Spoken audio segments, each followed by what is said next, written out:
Exploring the phrase, shove off, in English. Hey there, English learners. In today's video, we'll delve into a commonly used phrase in the English language, shove off. By the end of this video, you'll not only understand its meaning, but you'll also learn how to use it in various contexts. Let's dive right in. Shove is a verb that means to push something or someone roughly or forcefully. And off is a preposition that often indicates separation or moving away from something.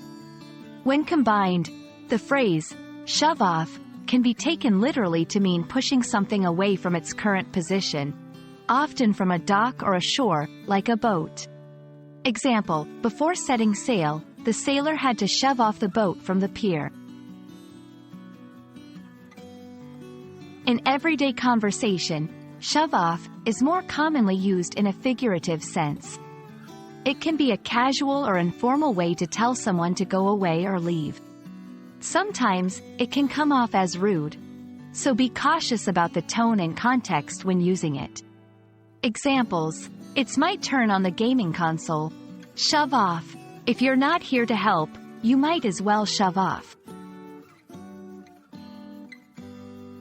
Understanding synonyms can help solidify the meaning of a phrase. Some synonyms or related phrases to shove off include beat it, scram, go away, get lost. Remember, the appropriateness of these phrases can vary based on the situation, so always be mindful of the context and your audience. And that wraps up our exploration of the phrase, shove off.